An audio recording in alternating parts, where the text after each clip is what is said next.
Hi, Michelle. Hello, Michelle. Hi guys. Before we get started, I'm just asking you guys to please make sure that if you like the piece, of course, that you'll share it on social media after it's up. Absolutely. We plan to.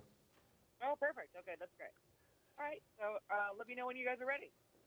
We're ready whenever you are. Anytime. Okay, so hi, how are you guys today? We're doing great. Fine, thanks. All right, so now tell me where you are, where you're from, and where you are now. Maryann. Okay. From New York, from Long Island, New York, a town called North Belmore. And right now we're in Manhattan. And tell me a little bit about yourselves, please. Okay, I am a neuroendocrine patient, carcinoid syndrome patient, and the founder of the Neuroendocrine Cancer Awareness Network. Doctor, a little bit about you. Sure, I'm a medical oncologist. I practice on Long Island in New York, and I've been treating neuroendocrine patients for quite some time now. So, Maryann, please tell me your story. Sure. Back in 1994, I started showing symptoms of abdominal pain, severe diarrhea, explosive diarrhea, and also some rectal bleeding. I went to the ER over and over again. Went through 7 different doctors. Was told all kinds of things. I had irritable bowels, Crohn's disease, ulcerative colitis.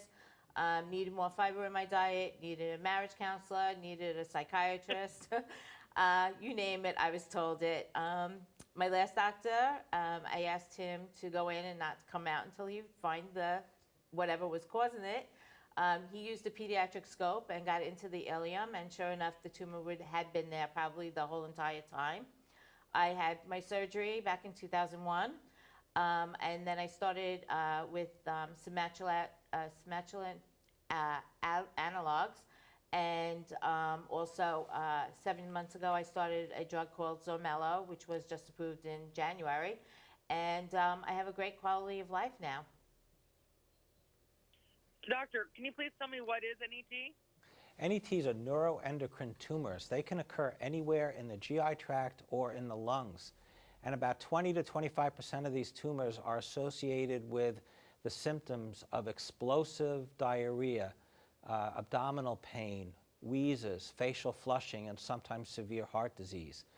These symptoms can occur in other diseases as well. And Maryann's story is quite typical in that the doctors that she went to thought of other conditions that could be causing these symptoms, but not neuroendocrine tumors and not carcinoid syndrome. If you don't think of this disease, you're never going to make the diagnosis.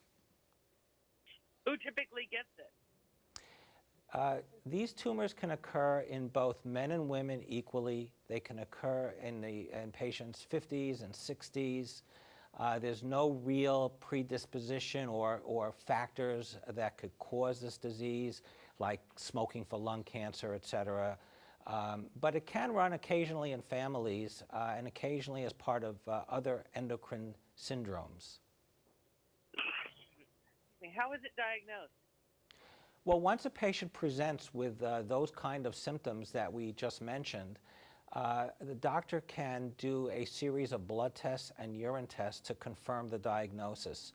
The blood tests and urine tests may indicate high levels of certain substances that are produced by the tumor and cause those symptoms.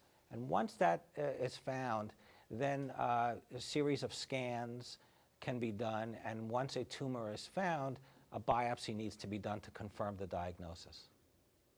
What are the right questions a patient should ask a doctor who they think they might have this? That's a good question.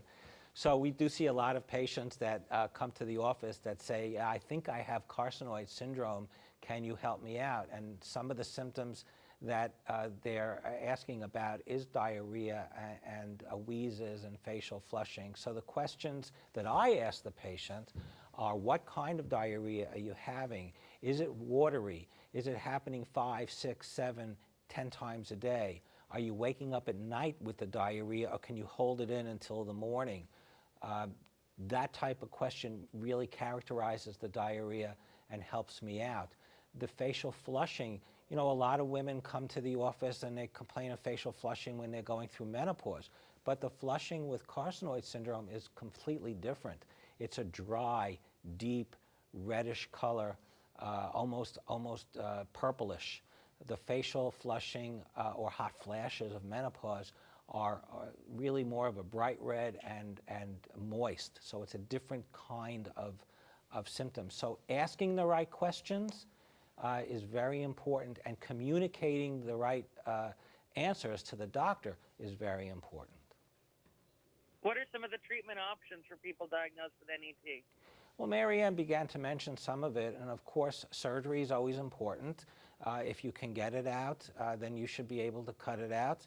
If not, we look at embolic therapy, we look at medications. Over the years, we've progressed on medications, and we look to control the cancer as well as the symptoms. So it's a two-pronged approach.